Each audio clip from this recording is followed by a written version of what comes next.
All the money in the country. Now, the speaker and the general speaker, they are playing. The generator for emergency.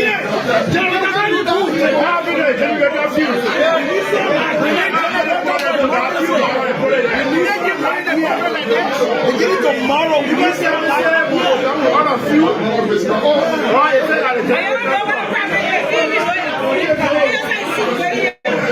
You know what I feel? But you don't know.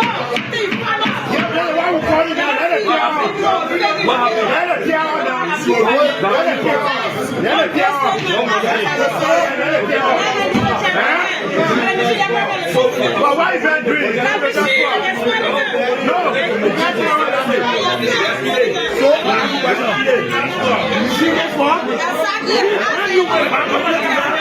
Touch on the issue of the threshold bill that was passed recently, and then a motion of reconsideration was taken by one of our colleagues, which sparked heated debates around here.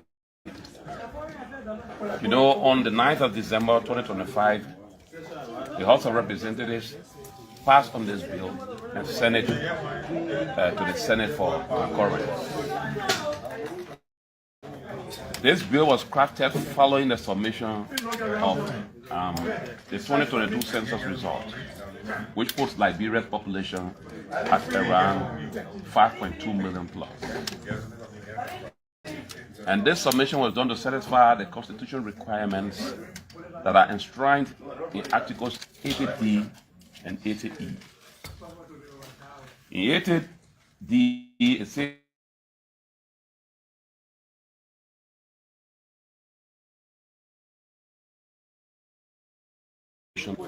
as the legislature shall prescribe in keeping with population growth, a movement as reviewed by the National Census. Is Magdala Cooper. I'm the senior political advisor to His Excellency Joseph Yima Boakai, President of the Republic of Liberia. But I also happen to be the spouse of the Speaker. The example of our President, His Excellency Joseph Boakai. This is why we are here. Let me be on record. This is the National Archive of the Republic of Liberia. That is the nucleus of Liberia. Go. Everything that Liberia needs to reflect on the historicity, how Liberia was built, we have it here. But the central government has forgotten about it. And we will continue who will speak. Mercy. In a while we're here. Coming from the executive. I say, I don't know why the president chose to think about football academy right after the exit of the footballing president. President Boakai had never, I don't think he even played in his elementary school. To sit and decide that you're going to play a football academy, something that was being done by President Weah, who is celebrated around the world as who is celebrated in Africa. We think that is a serious challenge. That's a serious challenge. Everyone should watch that, because if this woman go ahead and build a football academy, and when he background in football after the exit of the football president, that clearly speaks to the fact that football was not a priority on George Weah. A LOTE approved by the legislature. If you spend $10 million on a government project, which institution funded it? It also lends credence to some of the things people have said, that some of the money hitting the budget. For example, they're spending $1 million for Foya Hospital. What's the population of Foya? $1 million for Foya Hospital, but there are more people in Basso. There are more people in Magidi. So how do you allot money? There's a lot more money being spent for Kolahun Hospital. And there is also money being spent for Current Hospital in Zozo. So this year's budget is spending almost $2 million on hospitals in Foya. Are they getting those money, in Lofa, are they getting those money to go back for it and spend on other projects? Amrekun, distinguished colleagues, I want to say good morning to every one of you, and thank God that we in 2026. I mean, this is a very pleasant morning. All we can say, we want to tell God thank you for life. He has given us another breathing space. However, I am reminded of the conversation that was in the chat room yesterday where the speaker validated that Cecilia Bokun is his biological sister. That leads us to the fact that Richard Kun, at this point in time, you should recuse yourself, that you have committed crime under our marital law, the domestic law of this republic, that incest is a crime. So until we get reasons why you marry your sister, I think you have lost legitimacy to preside as speaker. So it is just the right thing for you to recuse yourself. And one thing, there are a lot of colleagues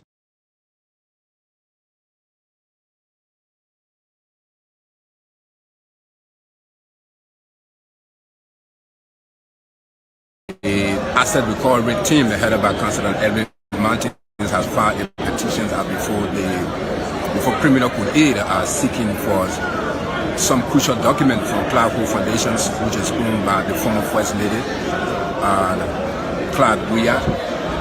And based on that petition that was filed before the court, Clark Foundations, held by authority, had questioned the petitions that were filed, petition for a rate of subpoena, the city con calling on them to produce documents that led to the constructions of this building. And according to the resistance that they filed, calling on the court to quash it because it violates the constitutional right, and a criminal laws then, and they cannot produce evidence against itself. These were the arguments the lawyer make before the court about a former associate justice, Awaken Right, and considered Geneton massacre that they filed before the court. Based on these arguments that were heard, the pros and cons, the court finally ruled today, and from the court ruling, Clark Foundation suffers its legal setback, meaning that the petition to quash the entire rate of subpoena was denied, and they were given 1 week to produce the document, meaning that the action they filed to quash is not legally sound before the court, looking at all the law that was acted by Judge Elizabeth Willett, who is presiding over Criminal Code A, and who happened to be the resident judge of Criminal Code A.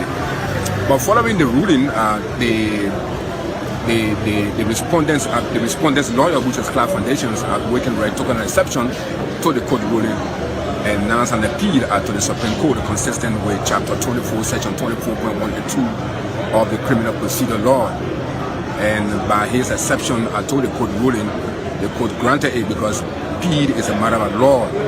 So based on the court ruling, I placed a stay on that identical decision that was taken by the court, ordering the management of Clark Foundation to submit all documents to the court that is needed by the asset recovery. And from the court adjournment, we just talked to the area chief. He said they are troubled by the appeal they took to the court, and they remain confident that before the full bench, they can definitely get a verdict in this because everything that they filed before the court is consistent with law, though the adversary have some exception to that, but they remain confident that they can make a victory before the court, though they say that they are not celebrating now. But I believe they are taking one step in connection to the action that they filed before the court, so that is where we are now.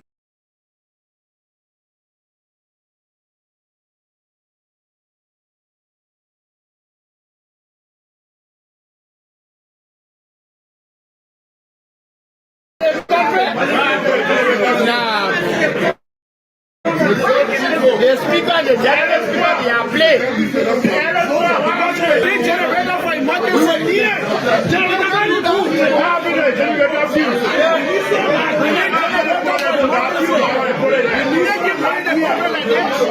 Tomorrow, we can say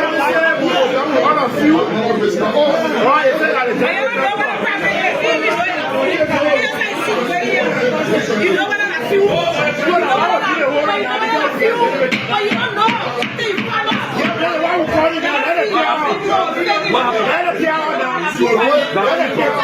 Let But why is that doing? No. So I want to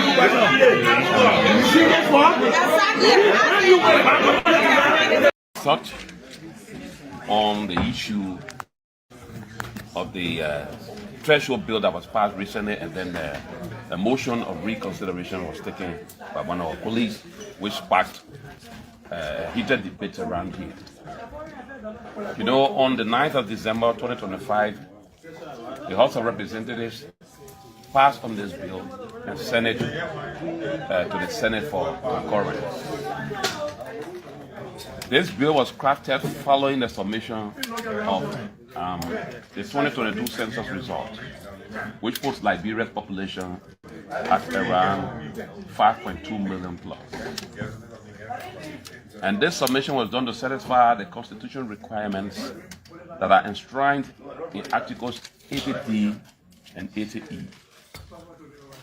In 80D, it says each constituency shall have an approximately equal population of 20,000 or such number of citizens as the legislature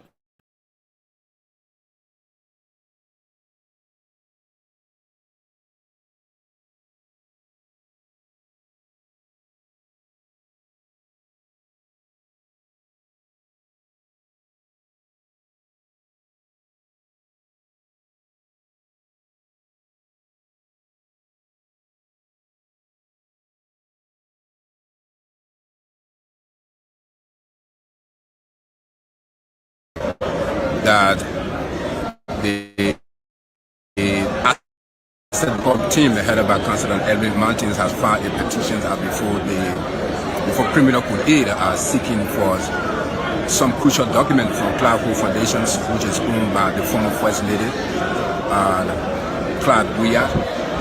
And based on that petition that was filed before the court, Clark Foundations held by its authority subpoena a rate of subpoena the city court, calling on them to produce documents that led to the constructions of this building. And according to the resistance that they filed, calling on the court to quash it because it violated the constitutional right and it criminalized them. And they cannot produce evidence against themselves. These were the arguments the lawyer made before the court held by former Associate Justice Awaken Wright and Councillor Jonathan Massacre that they filed before the court. Based on these arguments that were heard, the pros and cons, the court finally ruled today. And from the court ruling, Clark Foundation suffers a legal setback, meaning that the petition to quash the entire rate of subpoena was denied, and they were given 1 week to produce the document, meaning that the action they filed to quash is not legally sound for the court, looking at all the law that was cited by Judge Elizabeth Willett, who is presiding over Criminal Code A, who happened to be the resident judge of Criminal Code A. But following the ruling, the respondent's lawyer, which is Clark Foundations, Waken Red, took an exception to the court ruling and announced an appeal to the Supreme Court consistent with Chapter 24, Section 24.1 and 2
Indeed, we got major headlines, major stories in your area, and we like to say a pleasant good evening from Liberia.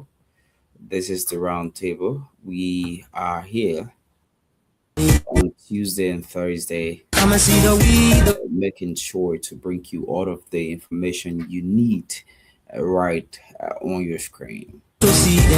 My name is William McGill, and I'd like to welcome all of you to the program.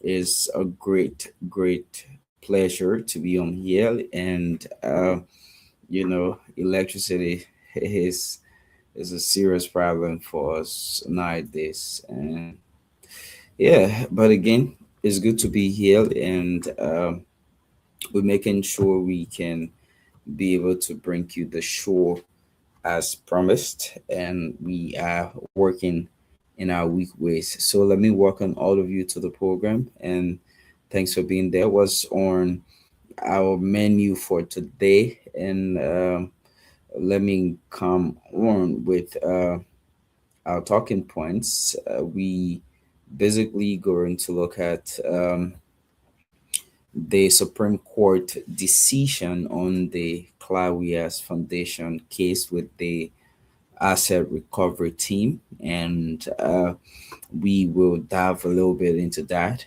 We will be very mindful because it's also a legal situation that we don't want to get something mixed up of the situation, and at the end of the day we get ourselves involved into so many questions per our discussion. But whatever we say will be of our own views, and it's not something being political.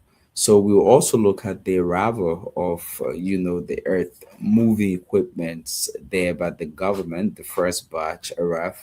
We will talk about that as well, and several other issues that we will run through. But let's take this break. Once we get back, I will bring you trending stories across Liberia, and then we can move ahead.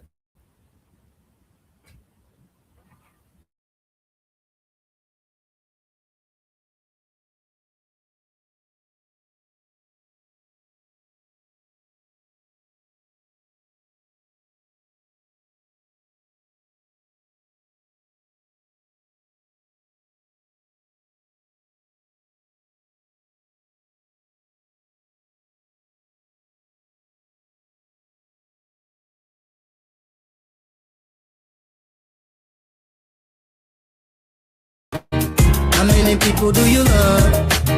How many people do you cherish? How many people do you help out there? Most especially women. No job, no money. No cause, no glory. No help for women. That's what we know. We are major headlines. We are major stories. There is no job, no money for hustlers. We got major headlines. We got major stories.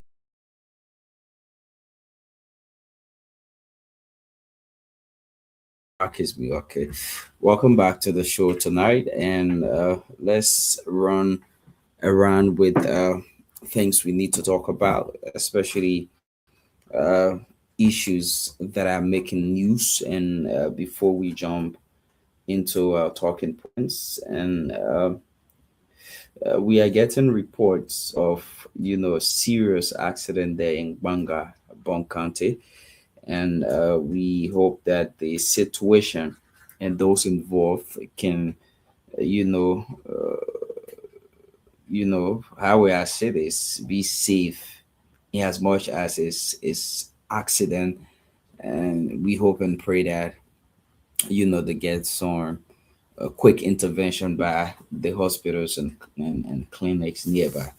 So the foreign ministry is currently in a diplomatic economic forum there in Brussels, and they are trying to advance trade and investment partnership in Belgium. So the Ministry of Foreign Affairs, conveyed this landmark with the European Union, and they want to widen the economic diplomacy forum in Brussels, bringing together business leaders and from across Europe and high-level government to business.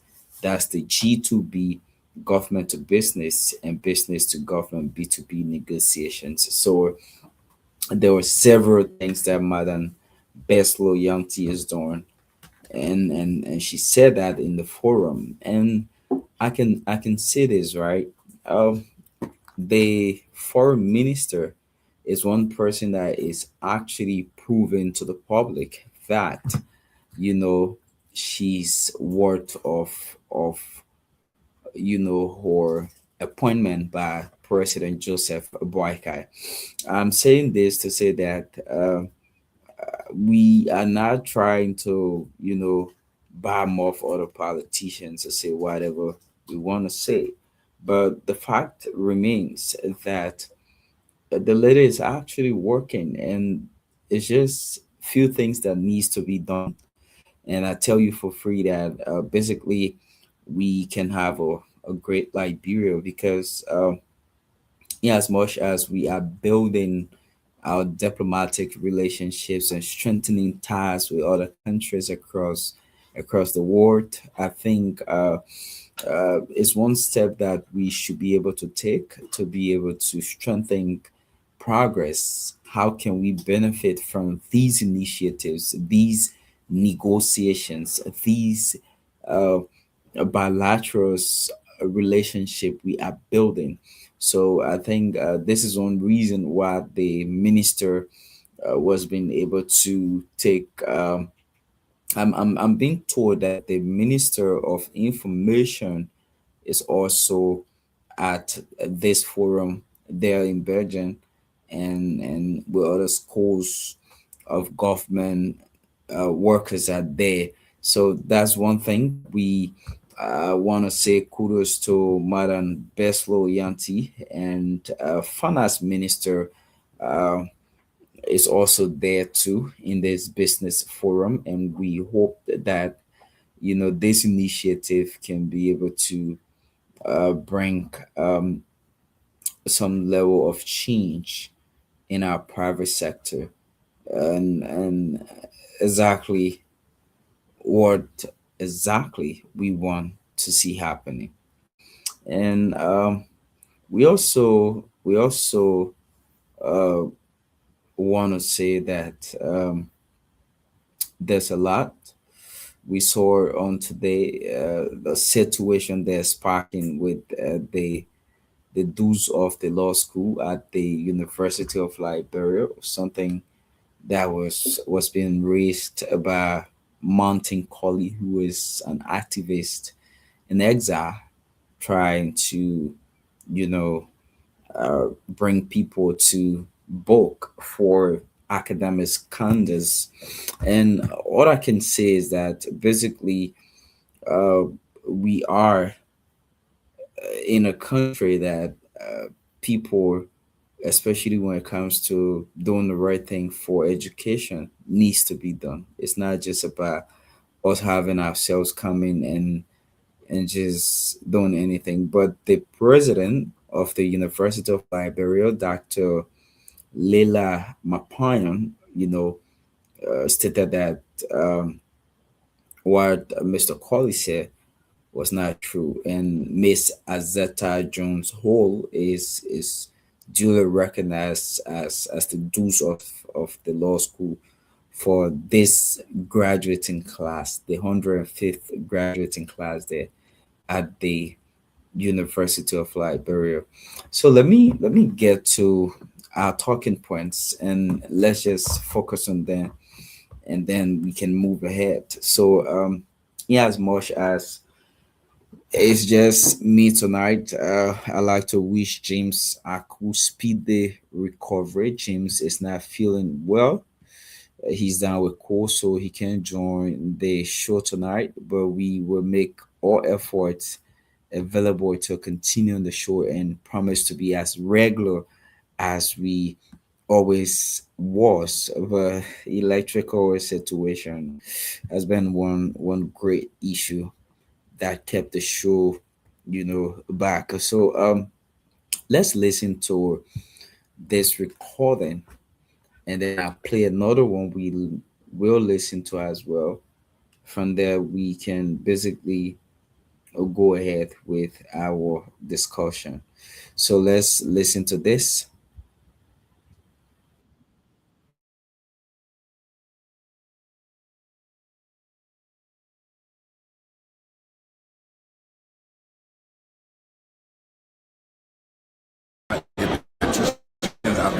Before before Criminal Code Aid are seeking for some crucial document from Clark Hall Foundations, which is owned by the former First Lady, Clark Buyat.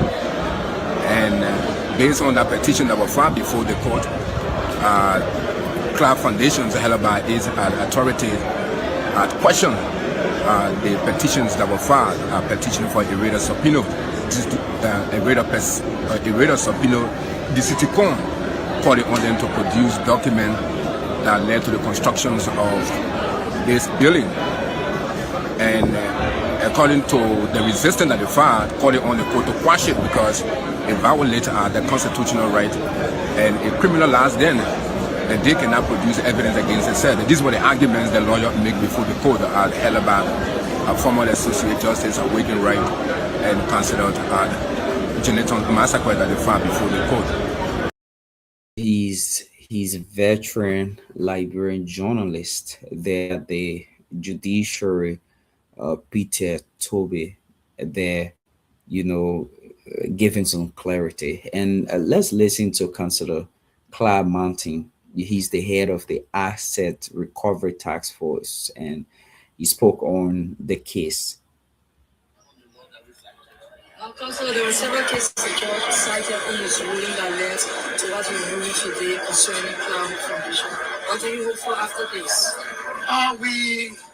The matter, they are taking a plea to the Supreme Court, and we are prepared to go to the Supreme Court. The Supreme Court is not an institution that will frighten to us. We are prepared to go there legally because we have qualified lawyers that can go to the Supreme Court and argue our case.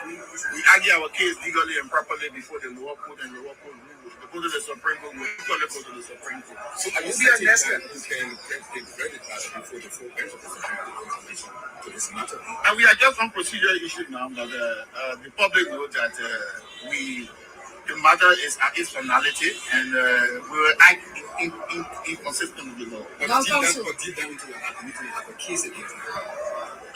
I don't want to start celebrating and going around. I think Liberian people celebrating, make sure that all assets that have been under conversion from government, a lot of budget, will go back to Liberian people. That is our reason, and that is the condition for which we are set. Now, Council, obviously there has been a really long targeted on the section to the court's ruling. And so do you think that will be overturned? Because whatever was said by the judge today is actually unbelievable.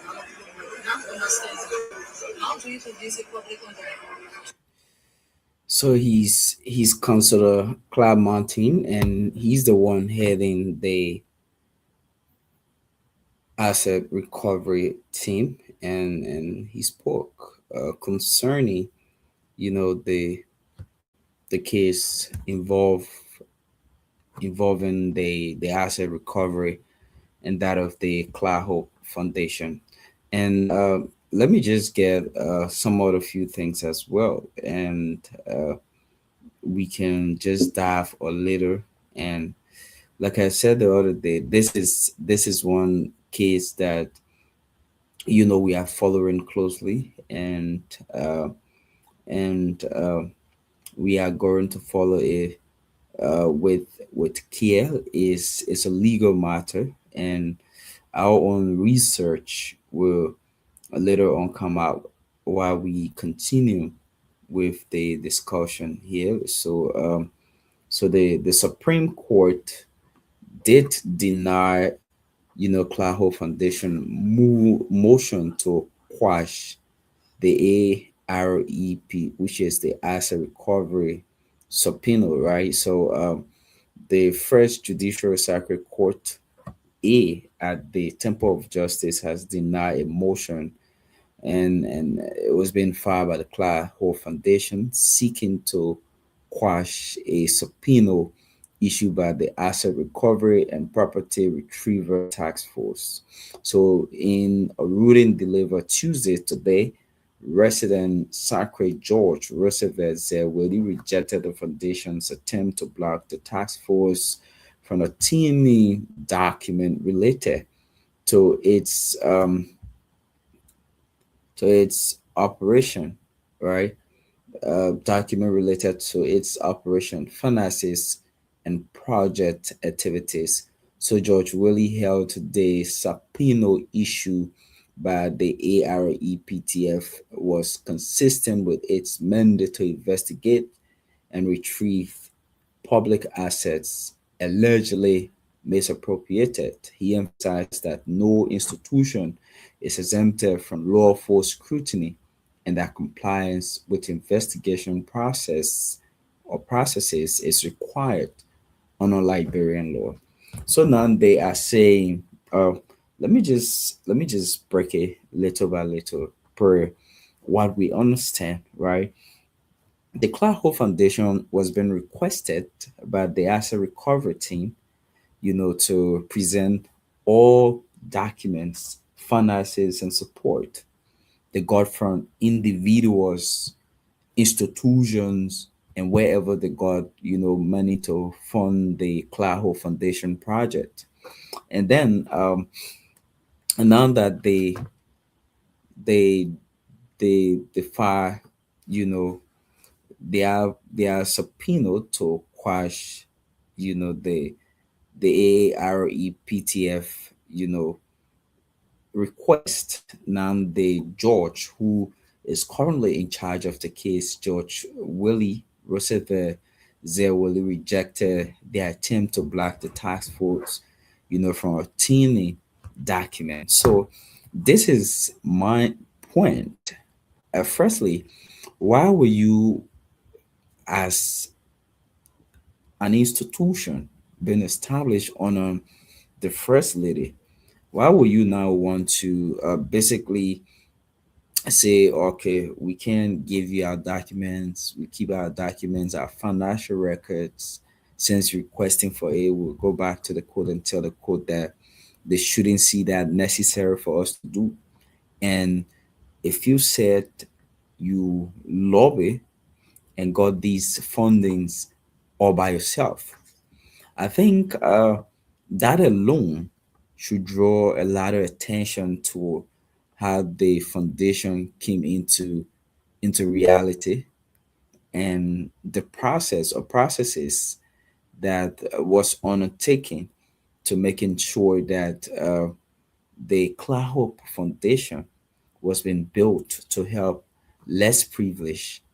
And that's one thing we also have to establish, that the Clark Hope Foundation is actually helping, right? Is actually helping less privileged. But again, should that be an excuse for the government to be able to assets as to how the funding came in to build this initiative, as to how much came in and how it was used, especially when you serve as first lady of this country? You had a budget to run. Should that be a reason that the court should say, okay, there's no way we are going to give, these people access to handle, financial records, documents, and everything? So we're taking it little by little. According to the ruling, the Clark Hope Foundation is ordered to produce all documents and material requested by the task force without delay. So now they are asked to produce all of the documents and materials that the task force requested without delaying again. We're all waiting, say, oh, yeah.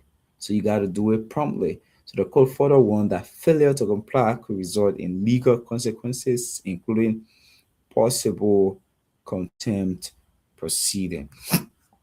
So what that means is, when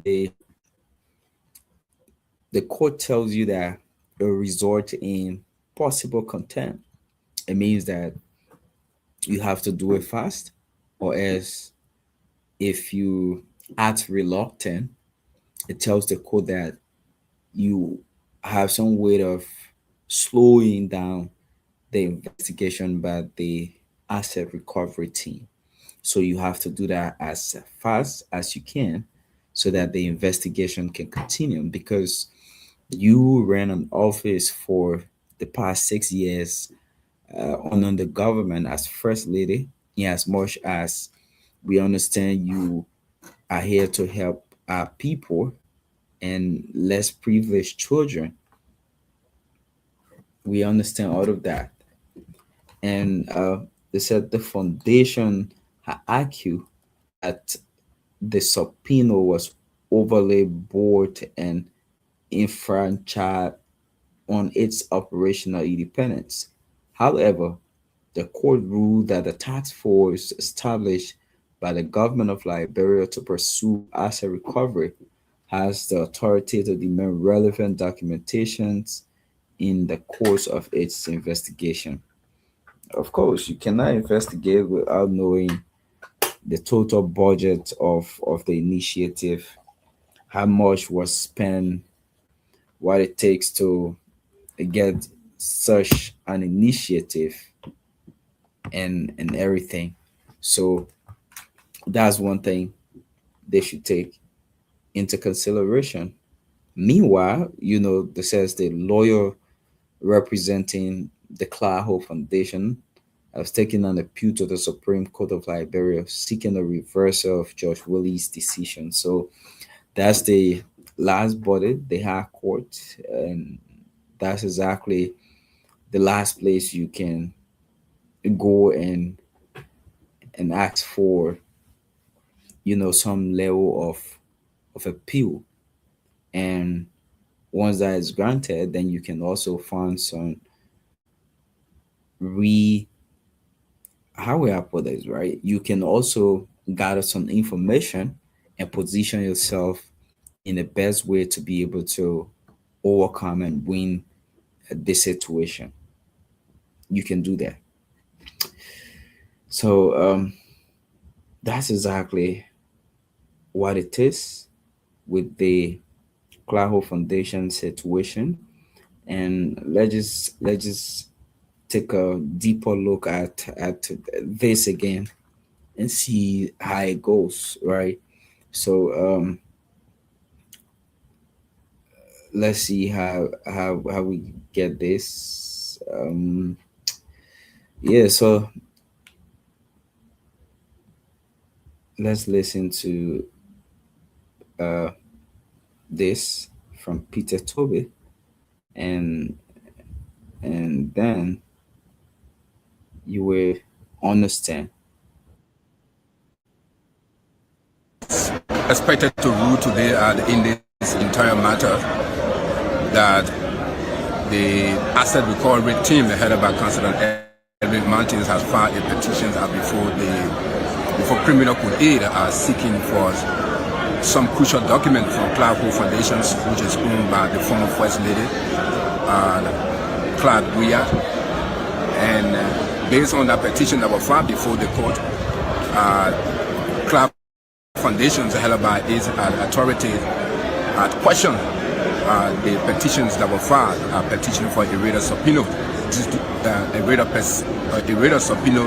the city con, calling on them to produce documents that led to the constructions of this building. And according to the resistance that they filed, calling on the court to quash it because it violated the constitutional right and a criminal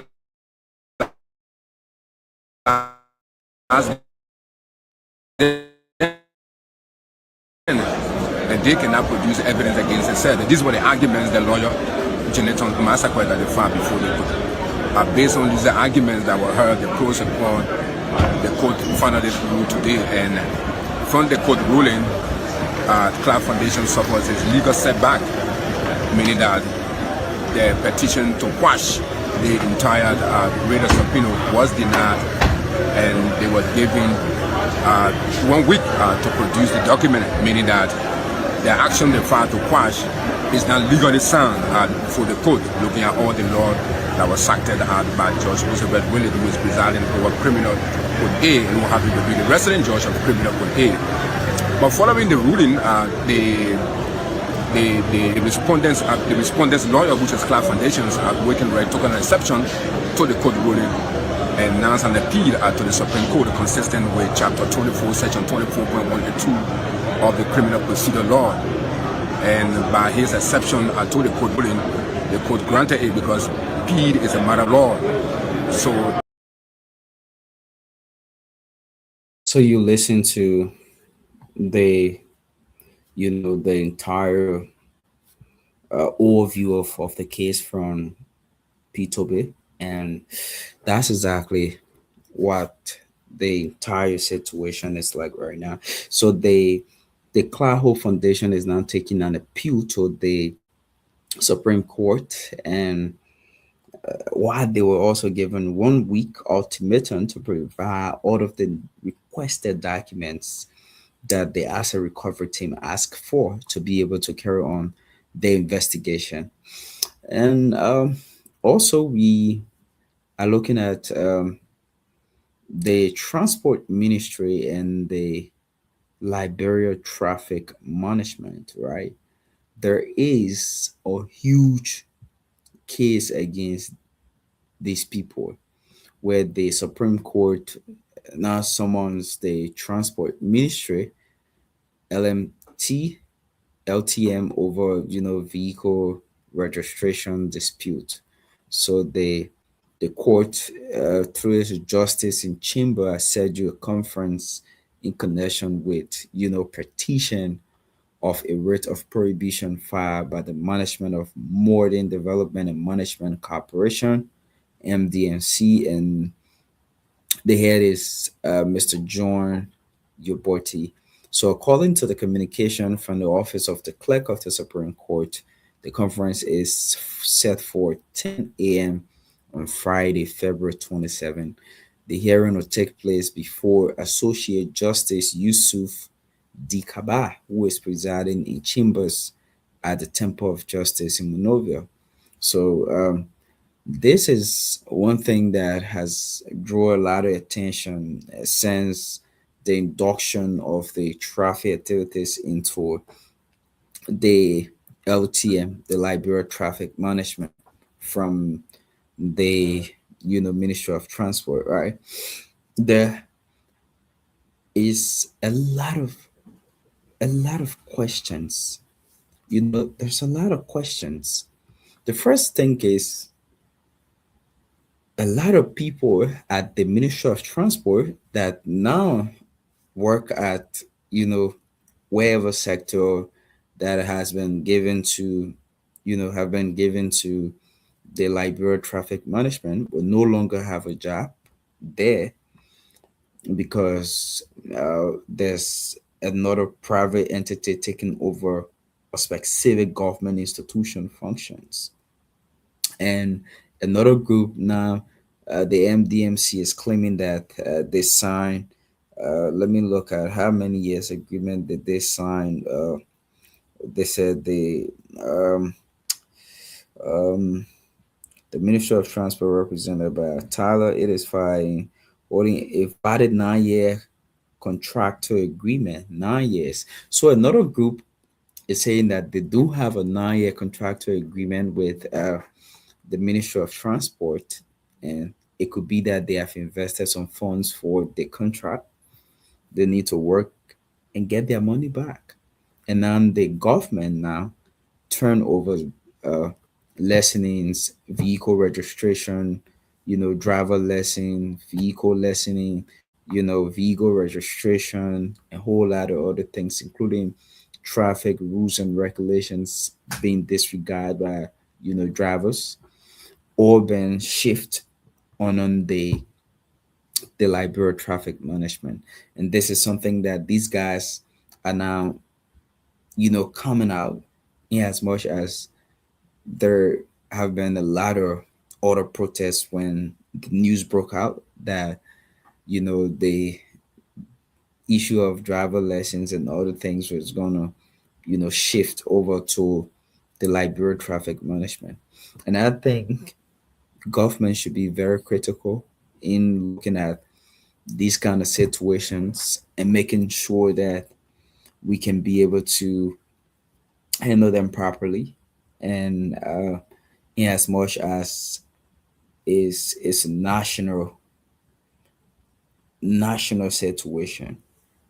Vehicle registration, if not done properly, there's a lot of funding that government is going to miss out. Government do need money to be able to function properly. But again, if government needs money, they should be strategic and understand how to be able to make this money. You cannot just make any decision. There's no time to blame who did this, who did this. I believe that the right time now is government itself come up and handle these situations. Transport Ministry of recent launched new kind of lesson plate, asking people to go and register their vehicle. I think that will also be supervised by the LTM, Liberia Traffic Management. Driver lessoning is also done at the LTM.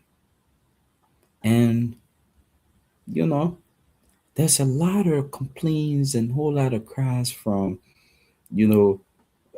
drivers in the traffic. Oh, we in the traffic, and there's a lot of tickets and a whole lot of things. But I think we wait and see what the Supreme Court have to say about the situation, and basically we can now be able to understand where that will lead.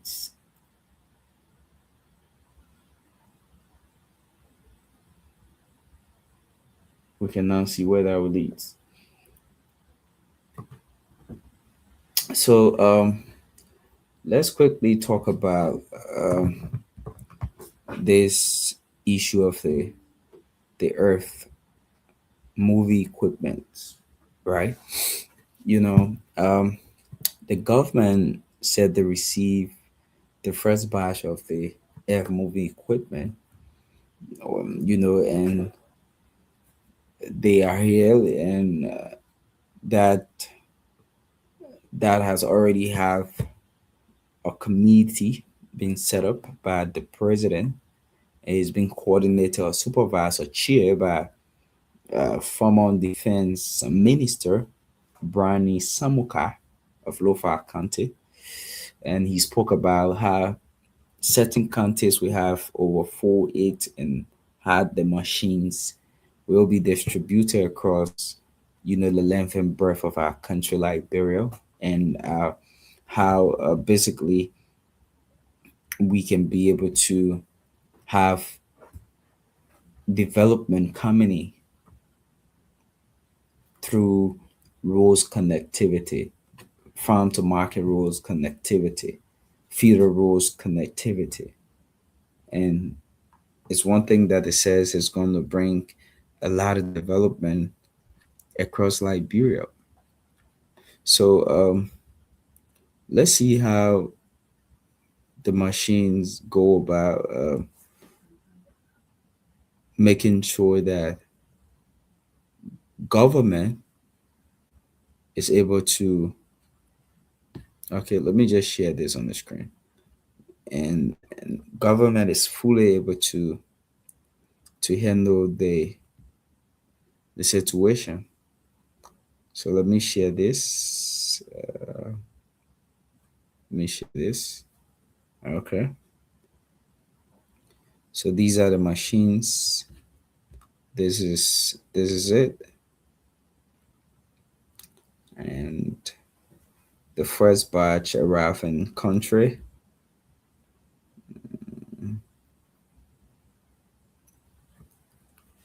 That is it. The first batch. And the president Exactly. As you can see, yeah, the first batch of these machines. So, and there's a whole lot of excitement, right?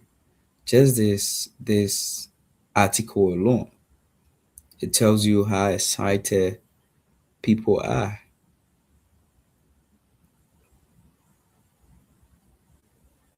So, in a major step, this is an article, right?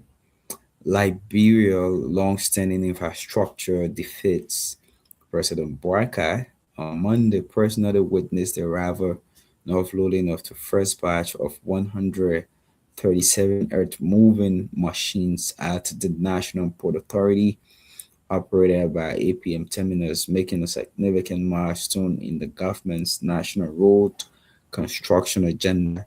The delivery represents the fulfillment of key campaign and governance pledged by the Broadcast administration to rehabilitate and expand Liberia's road network, one of the most critical bottlenecks of economic growth, regional integration, and service delivery in the West African nation, Liberia. So, let me see. Official says the framework include centralizing access tracking, counter-based development schedules, operator training and certification, maintenance and spare parts management system, nationwide import across all counties. According to the Ministry of Public Works and Development Planning's, each of Liberia's 15 counties will receive a designated share of the machine, ensuring equitable distribution and reducing historic regional disparities in infrastructure investment. The initiative is expected to open farm to market roads, improve access to money and forestry corridors, support county level development agenda, reduce transport costs and travel times, government commendation, and economic outlook. Among the first senior official to publicly commend the initiative was Minister of Finance and Development Planning, you know, and just like that. So these machines arrive on Monday, and exactly the president uh, witnessed the arrival of these machines, and everything went as smooth as we expected. And again, so we are looking at few things. The government says connection. How long, right? In terms of maintenance, this is one thing I will always stress on when it comes to government initiative. The issue of maintenance is something that we don't pay keen attention to. Maintenance.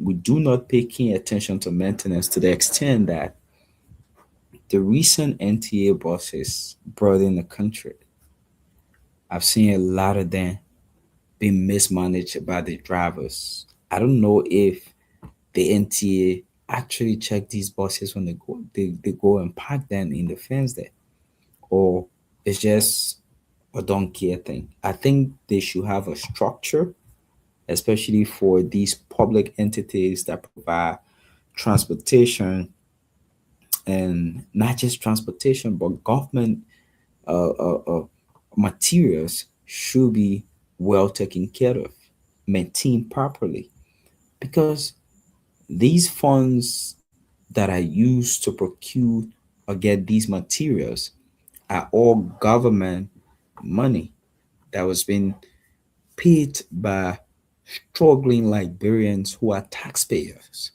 who, if you even ask them, they are not even ready to pay these taxes, but they have to. So we should also look at maintenance as a critical part of this. How is the government going to maintain these machines in good shape? Mind you, a single part of one of these yellow machines, very, very expensive. Will we always have a fixed amount in the budget to maintain these machines? Will we always, or will the government also bring a strategy that people who wants to use them can be able to pay something small and well manage them and get funding back? These are questions that needs to be answered. These are things that we want to be, you know, hearing when these machines are brought in and ready for distribution. You cannot just distribute. I remember a, a private entity, I won't mention their name, that they took a road project from the previous government back in Margibi, and they brought most of their machines. The machines went down, it couldn't move no longer, and it took them rack of ages to even get those machines off the site. To tell you how expensive it is. So we should also be looking at all of these things thoroughly and be able to tell ourselves what exactly can we do as people to maintain these machines? What exactly should the government be able to put in place to be able to handle these machines properly? Bringing them into the country is something great. Exactly. Something awesome, something good that we all are excited about. But how is it that we are going to maintain in terms of maintenance? Imagine you should have a very certified mechanic that really knows how to work on these kinds of machines. Yeah, it need fuel. Is government going to be responsible to provide fuel for all of them everywhere there will be a sign? Or would there be a strategy that each county that these machines will be taken to, the county officials can be able to, find a revenue to be able to source whatever fund of development they want in that area? These are questions that we want to be answered. That's exactly what we need. We appreciate these machines coming into the country.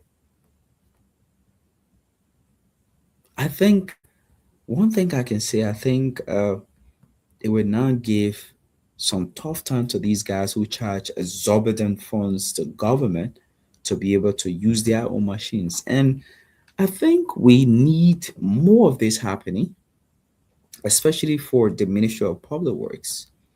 If government can be able to get machines that take care of the road, machines that are able to build roads, bridges, and everything, and we get people trained in these areas. Do you know how much millions of dollars we spend on building roads by foreigners? I think but the fact that President Bwaka thought of bringing in these 137 machines into the country is a great idea. And I think we should now start looking further as to how we can expand on bringing in more equipment as a government that will be able to, you know, let the government bring more of these things for us. Every sector that responsible, Ministry of Agriculture, get, things to do and be able to, farm, make your own food, produce them, let people be able to buy them. Ministry of Public Works, be able to build drainages, perfect roads, and everything. Ministry of Commerce, able to regulate the commercial activities in our country. Finance regulates this properly, and things that need to be provided. Of course. So we like to say kudos to the president for bringing in these machines into the country, and kudos to the kind of initiative. We just hope and pray that the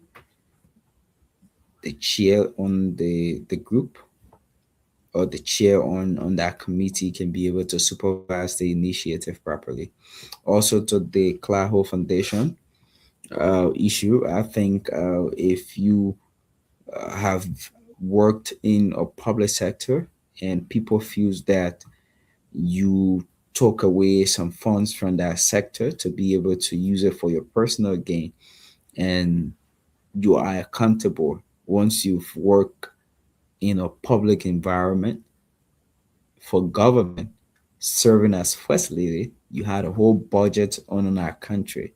So you are accountable and shouldn't be finding a way to run away from being accountable to the public.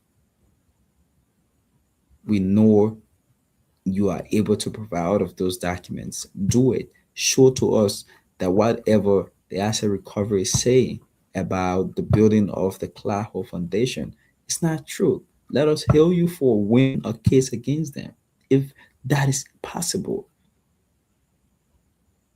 And we'd like to say thanks to, all of you for following us tonight. Speedy recovery to James Aku. He's not feeling well. And we're hoping to be here on Thursday with a brand new presentation. My name is William McGill, and that's how we call this a day.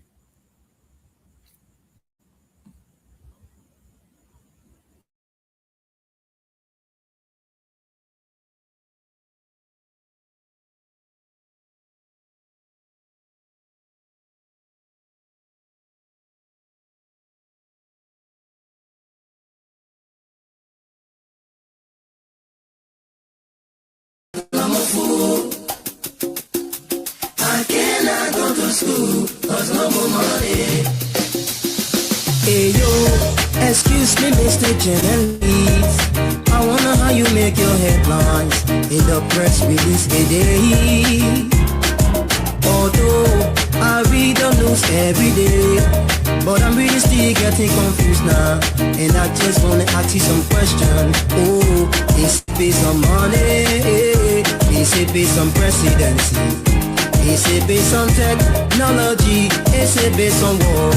Tell me, we are major headlines. Oh, we are major story. Yeah. There is no job, no money for hustlers. We are major headlines. We are major story.